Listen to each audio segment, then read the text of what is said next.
We're happy to welcome Deanna Wadsworth to the podcast as part of the official 2016 GRL blog tour. Deanna might be a best-selling erotica author, but she leads a pretty vanilla life in Ohio with her wonderful husband and a couple of adorable cocker spaniels. She's been spinning tales and penning stories since childhood, and her first erotic novella was published in 2010. When she isn't writing books or brainstorming with friends, you can find her making people gorgeous at a beauty salon. She loves music and dancing, and in between all that fun, she cherishes the quiet time when she can let her wildly active imagination have full run of her mind. Her fascination with people and the inner workings of their relationships have always inspired her to write romance with spice and love without boundaries. Thanks for being with us today, Deanna. Hi, Jeff. How are you? I'm doing good, thanks. How are you doing today? I'm not too bad. It's a little hot here in Ohio, but I can stay inside my air conditioning. So, to get to your books, you've had two new ones this spring in your One Night Stand series. Tell us about the series and those new books, Finding His Fantasy and Too Good to Be True. Well, One Night Stand is a multi-author series that Decadent Publishing puts out. I have written 5 currently, and I have a good friend of mine, Wendy Burke. She writes straight romances, and our characters kind of overlap each other's books. And so basically the series concept is you have this mysterious woman named Madam Eve, kind of picture a Mr. Rourke from Fantasy Island, and she owns a fantasy dating agency. So each of the characters in these stories are kind of looking for something, so they hire this dating agency, when of course they find true love because it's fiction. Finding His Fantasy is about an art gallery owner named Paul. He's a bit pretentious. Some reviewers haven't really liked him, but I adore him. And he hires Madam Eve because he's tired of the swinging single life and one-night stands, so he hires an agency called One Night Stand. Ironic, right? And he meets this gorgeous Haitian guy down in Turks and Caicos named Yosef, and they make a cameo in the beginning of Too Good to Be True because the hero from Too Good to Be True, Tim, is a security agent who is working at Paul's art gallery. So they kind of connect a little bit, and they're very sexy. Oh, and Too Good to Be True totally has a foot fetish sex scene in it. It's my first. Nice. So how did you two concoct this series? What was the inspiration for this series of overlapping books? I was cutting her hair, and we were just talking, and probably appalling the people sitting in the chair next to us because I have like we've had little brainstorming sessions, like when we do hair, go have lunch, and I'll be like, she's like, yeah, I don't know. I think the priest is going to be her, friend, and I'm like, you should totally kill the priest, and like, people down are like, what is wrong with those people?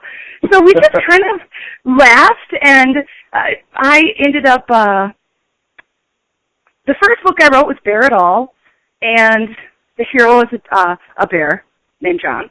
And I had casually mentioned he had a sister in his story, so she took his sister and wrote a story about her. And then that One Night Stand book had a concierge named Martin in the hotel, and so I stole him for my book, Accidentally Beautiful, and we've just it's really fun because we're writing characters that really don't belong to us, and then we make them ours. So Paul from Finding His Fantasy was originally, Wendy wrote a Christmas story called Wise Men Say, about a woman whose husband had been MIA, and Paul was her, and she was an artist, and Paul was her best friend, and she just made him this just wildly rich, flamboyant man, and I just fell in love with him, so I wrote his story. But she really kind of created him. It's a fun writing exercise, actually. How much back and forth do you two have, like when you take one of her characters or she takes one of yours, or is it just a matter of you just pick it up and go? We kind of pick it up and go, but we're also critique too, and I'll be like, she'll do a story, like for instance, her story, Hasty Back, was the continuation of my book, Accidentally Beautiful, and you get a sneak peek of my two heroes, Martin and Garrett, in this Scottish pub, and she wrote up the scene, and I'm like, oh, Garrett would never say that because he's a total dom. So I, tweaked his dialogue. And, in Too Good to Be True, Tim is actually moving in with this older woman he's friends with because he's broke. And, she didn't like the fact that her name was Marie, so she changed it to Rita. And she's the one who basically flushed out everything about her, but when I write the dialogue, she'll be like, oh, yeah, that's funny. She would say that, It's just sort of the symbiotic thing, and we're good friends, and we just have a great time with it. And I love how you merged it into your work, because some of these discussions happened while you're working on her hair in the beauty salon. Oh, yeah. I mean, as much as I would love to be a full-time writer, I do really enjoy my clientele. I mean, I call them my council of wise women, because not very many people get to be friends with such a diverse group of people. And, it kind of gives me inspiration for story ideas, too. The crazy things people tell me. The current book I'm working on is called The Rhubarb Patch, and it's sort of a city mouse, country mouse story. And all of the bizarre gardening little stories that are in the book are, true, because they're ones clients have told me over the years. For instance, one of my dear friends, her aunt was a nun who lived in a convent up on Lake Michigan. And when she and her sisters were little, she would teach her to go out into the garden with the tomatoes and take her ring finger and touch all the yellow tomato flowers, sort of pollinating them, and she called it hand-screwing the tomatoes. I mean, you can't make that stuff up. So that ended up in a nun teaching her little nieces hand-screwing the tomatoes. It's just hilarious. So, I get to hear all these crazy, quirky stories, and not all of them specifically end up into a book, but they do spark my imagination. And how could that comment not spark imagination? Right? I can't wait for my editor. I'm not going to tell her that some of the stuff's true because I can't wait for her to, correct me. Because I'll be like, okay, well, that actually is true. So it did happen.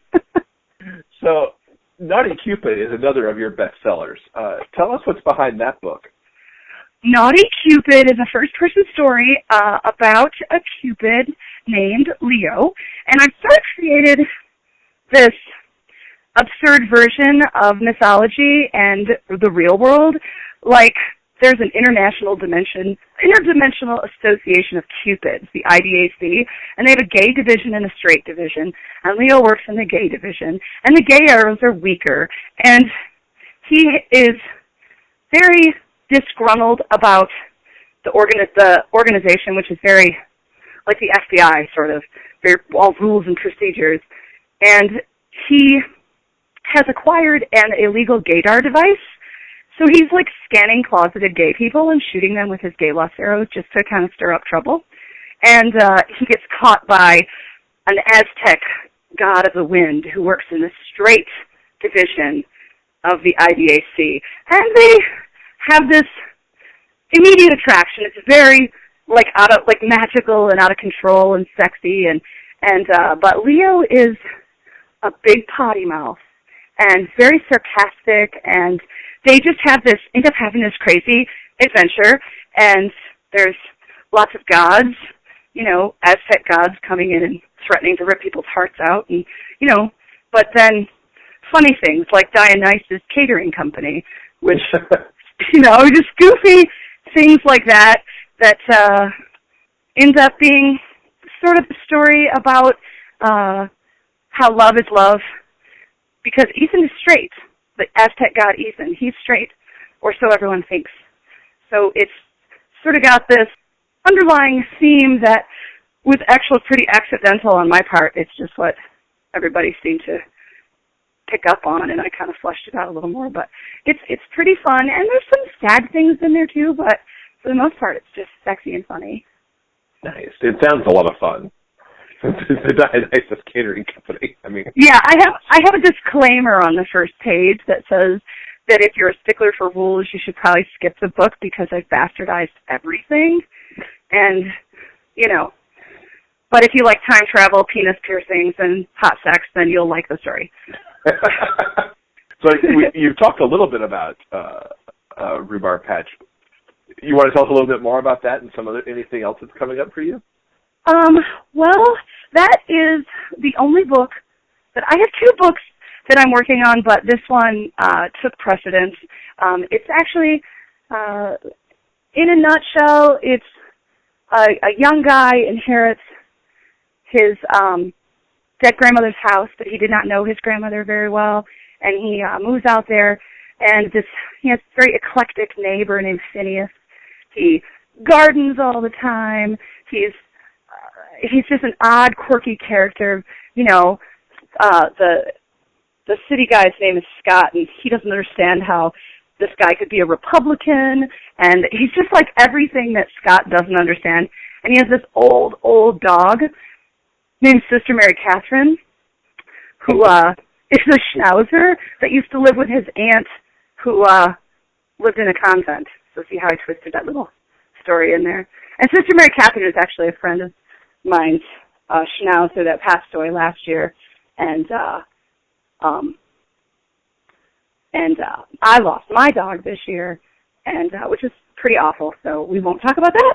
But I am going to probably make either readers hate me or cry, because I think there's going to be some sad dog parts in the story.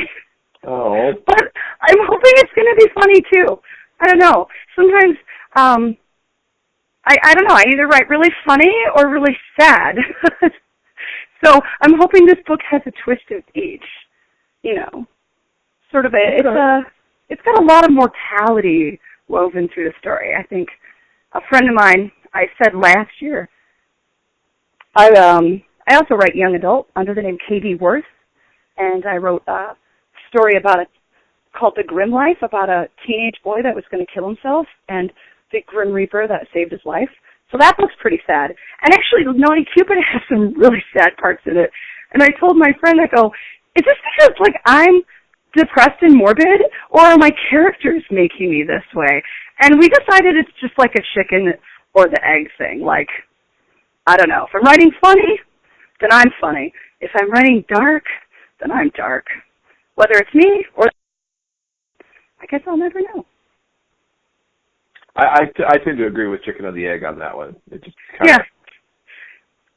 Yeah. They follow each other, I think. Yeah, exactly. So right now I'm writing a gardening story during gardening season, you know, about a weird guy who has a 16-year-old dog. So what are you looking forward to in Kansas City? Oh, just being around everybody. I mean, have you gone to GRL before? Because I missed last year. Yeah, we've been to every one except the first one in New Orleans. Oh, okay. Then I probably met you, because I think I meet everybody there, but I just don't remember names necessarily until I see their faces. Yeah, we're horrible with that too. But that's the best part about GRL is it's like you make all these friends for this like magical weekend where everybody is talking about the same things. Like, you know, to most people I know, it's weird that a straight cisgender white woman writes gay romance novels, but when I go to GRL, it's like, oh, I get to talk about my favorite thing all the time. And just, it's such a wonderful, accepting, fun weekend. And come on, the costume parties are great. Well, yeah, they really are. I'm always daunted by the costume party because I don't costume well. But these people who show up in the elaborate outfits, it's like, wow. Yes, I'm definitely thinking that I might win the Somewhere in Time party for most original costume, because what I'm planning is pretty weird, and I don't know if anyone else will do it. I'll be super disappointed if they do, but you know. Okay. And no, well, I'm interested to see what you wear now. So I look forward to that. I just thought of it yesterday. I just gotta, you know, find the right outfit to, because I can't sew. So I just gotta find the right pieces and coerce someone else into sewing parts for me. I bet there's somebody at your beauty salon who will take care of that for you. Yeah, probably. So what's the best way for folks to keep up with you online? Oh, I'm on Facebook a lot. I don't have I do more on my personal Facebook page, so, which is, just Deanna Wadsworth. And then I have an author page that you can like that's Deanna Wadsworth, I think, /author. I do have Twitter. I'm on Pinterest a lot, too, and Instagram as Deanna Wads on Instagram. But, mostly Facebook, I would say. I try to keep my website updated, but it's so much work. It really is. Well, we will link up to all those things in the show notes so people can find your books and keep up with everything. Awesome. Deanna, it was awesome talking to you, and look forward to seeing you and reconnecting in Kansas. Thank you, and thank you for hosting me.